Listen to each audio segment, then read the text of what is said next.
हर हर महादेव, जय महाकाल। आज की इस वीडियो में गुरुजी ने जो उपाय बताए हैं वो आपको सोमवार के दिन करने हैं। और ये उपाय सोमवार के दिन करने, और जो कुछ उपाय हैं वो आप सुबह से लेकर शाम तक किसी भी समय कर सकते हैं। और जो एक उपाय है वो आपको प्रदोष काल यानी शाम से पहले करना है। तो पहले गुरुजी ने बताया है, यदि आपके घर में धन की कमी है, कारोबार में दिक्कत आ रही है, बहुत ज़्यादा परेशानी चल रही है, तो आपको ये उपाय करना है। इस उपाय में आपको क्या करना है, इसमें आपको लेनी है एक बेलपत्र। यदि आपको बेलपत्र ना मिले तो आप मंदिर से उठा लीजिए और धो लीजिए, लेकिन आपको वो बेलपत्र लेकर भी अपने घर आना है। वहीं मंदिर से धोकर आपको नहीं उपाय करना है, आपको लेकर घर आना है इस उपाय में। तो आपको एक बेलपत्र लेकर घर आ जाना है और उसकी जो डंडी में गांठ होती है उसको आपको तोड़ देना है और एक लोटा जल ले लेना है अपने किचन से। ये दो सामग्री बस लेनी है आपको, एक लोटा जल और एक बेलपत्र। इस बेलपत्र को आपको अपनी हथेली पर रखना है, सीधे हाथ की हथेली पर रखना है, घर में ही रखना है आपको हथेली पर। इस तरीके से रखना है जो बेलपत्र की जो डंडी है वो आपकी कलाई की तरफ हो और जो बेलपत्र की पत्ती है वो पत्ती जो होती है वो आपकी उंगलियों की तरफ हो। इस तरीके से आपको बेलपत्र रख देनी है। उसके बाद जो आप एक लोटा जल आपने लिया है उस जल को आपको इसी बेलपत्र पर रख लेना है। श्री शिवाय नमस्तुभ्यम का लगातार जाप करना है और अपने पूरे घर में आपको ये जल लेकर, ये बेलपत्री अपने हाथ पे लेकर पूरे घर में आपको घूमना है, घर के हर कोने में घूमना है। बस ध्यान रखना है कोई अशुद्ध जगह आपको नहीं घूमना। और वैसे पूरे घर में घूम लीजिए, श्री शिवाय नमस्तुभ्यम या ओम नमः शिवाय का लगातार जाप कीजिए। उसके बाद ऐसे ही जैसे ये रखी हुई है बेलपत्र, उसके ऊपर जो जल रखा है, ऐसे ही आपको जाना है शिव मंदिर। किसी भी समय आप जा सकते हैं, सुबह भी और शाम को भी। और वहाँ जाकर आपको ये जो बेलपत्र और ये जो लोटा है इसको आपको साथ साथ, यानी बेलपत्र आपको हाथ में रखनी है और लोटा भी आपको वहीं रखना है और उस तरीके से जल चढ़ाना है कि बेलपत्र आपकी हथेली पे बनी रहे और आपको जल चढ़ा देना है। जल चढ़ा दीजिए, श्री शिवाय नमस्तुभ्यम का जाप करिए और आपकी जो भी मनोकामना है वो बोलिए। उसके बाद जो बेलपत्र आपके हथेली में बची है इसे उठाइए और इस बेलपत्र को आपको शिवलिंग के ऊपर समर्पित कर देना है। बस ये ध्यान रखना है जो चिकनी साइड वाला हिस्सा होता है बेलपत्री का वो बेलपत्र शिवलिंग में स्पर्श करना चाहिए और बेलपत्र की जो डंडी है वो जलाधारी की तरफ रहे जहाँ से जल नीचे गिरता है। ये उपाय गुरुजी ने कहा है बहुत अचूक है, बहुत ही ज़्यादा लाभकारी है। यदि इस उपाय को आप सोमवार के दिन करते हैं तो आपके जो काम नहीं बनने हैं वो काम अवश्य बनने लगेंगे। तो आप इस उपाय को सोमवार को अवश्य कीजिएगा। एक दूसरा उपाय है गुरुजी ने बताया है, ये उपाय भी बहुत लाभकारी है। गुरुजी ने कहा है यदि आपके घर में कर्ज की समस्या है, व्यापार में दिक्कत हो रही है, बीमारियां बहुत हैं, आप बहुत ज़्यादा परेशान हैं, तो ये उपाय बहुत ज़्यादा प्रभावशाली है। इस उपाय में आपको क्या करना है, आपको लेना है एक लोटा जल।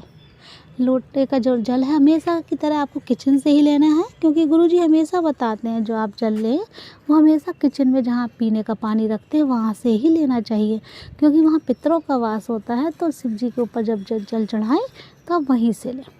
एक लोटा जल ले लीजिए और थोड़ा सा गाय का आपको शुद्ध घी चाहिए, इसके लिए घी ले लीजिए और जाना है शिवालय। वहाँ जाकर सबसे पहले तो आपको जल समर्पित कर देना है शिवलिंग के ऊपर। जब आप जल समर्पित कर दें उसके बाद जो आपने घी लिया है उसे अपनी अनामिका उंगली में लगाना है। अनामिका उंगली कौन सी होती है, जो सबसे छोटी वाली उंगली होती है उसके पास वाली उंगली अनामिका उंगली कहलाती है। तो आपको वो उसमें आपको घी लगाना है और माता अशोक सुंदरी वाले स्थान पर, माता अशोक सुंदरी का स्थान कई बार बता चुके हैं गुरुजी अपनी कथाओं में, जहाँ से जल नीचे गिरता है वहाँ जो एक बीच में मोटी सी लाइन होती है, कहीं कहीं सांप की आकृति होती है, वहाँ वो माता अशोक सुंदरी का स्थान कहलाता है। तो वहाँ आपको अपनी उंगली से घी लगा देना है। घी लगाते समय आपको अपनी मनोकामना बोलनी है, प्रार्थना करनी है। बस ये ध्यान रखना है कि जब भी आप घी लगाएं तो वो आपको घी के जो हाथ है, जो उंगली है वो आपको धोनी नहीं है, ध्यान रखिए, धोनी नहीं है। वैसे ही उंगली आपको ले आनी है। पहले आपको जल चढ़ाना है, उसके बाद आपको घी लगाना है माता अशोक सुंदरी वाले स्थान पर। फिर वो उंगली ऐसी घी लगी उंगली आपको ले आनी है और आपको अपने घर के दरवाजे के ऊपर, जो आपका मुख्य दरवाज़ा है उसके ऊपर एक बिंदी यानी टीका लगा देना है। ऊपर बीचों बीच में एक टीका लगा देना है।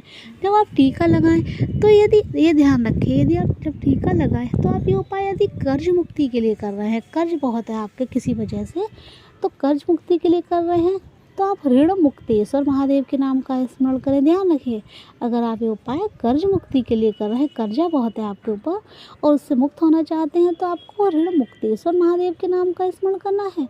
यदि आप ये उपाय बीमारियों से छुटकारा पाने के लिए कर रहे हैं, तो आपको कुंदकेश्वर महादेव के नाम का स्मरण करना है।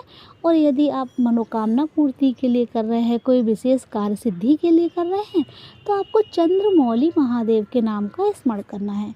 गुरुजी ने कहा ये उपाय आपको सोमवार को करना है और इन तीनों महादेव के नाम आपको अपनी समस्या के अनुसार लेने हैं, यदि जिस भी कारण से आप ये उपाय कर रहे हैं।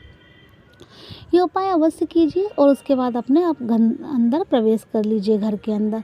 गुरुजी ने कहा यदि आप ये उपाय करते हैं तो आपको जिस भी कामना से आपने उपाय किया है वो जो भी है वो आपकी अवश्य पूरी होगी। एक तीसरा उपाय गुरुजी ने और बताया है, ये उपाय सिर्फ आपको सुबह करना है, यानी सुबह या सूर्य अस्त से पहले करना है।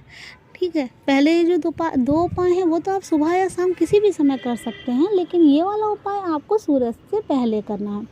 इस उपाय में आपको 1 लोटा जल ले लेना है और उस जल में आपको लाल चंदन मिलाना है। ध्यान रखिए, आपको लाल चंदन मिलाना है।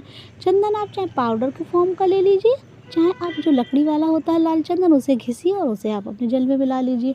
इस जो चंदन मिला जो जल है, लाल चंदन मिला जल, इसे लेकर आपको बेल वृक्ष के नीचे जाना है, बेलपत्री के पेड़ के नीचे, और वहाँ जाकर ये जल आपको श्री शिवाय नमस्तुभ्यम ओम नमः शिवाय का जाप करते हुए अपनी मनोकामना बोलते हुए चढ़ा देना है। गुरुजी ने कहा है सोमवार के दिन यदि आप लाल चंदन मिला हुआ जल बेलपत्री के वृक्ष के नीचे चढ़ाते हैं तो आपके घर में धन की आवक होने लगेगी। धन यदि नहीं आ रहा, धन के लिए यदि आप बहुत परेशान हैं तो इस उपाय को आप अवश्य कीजिएगा।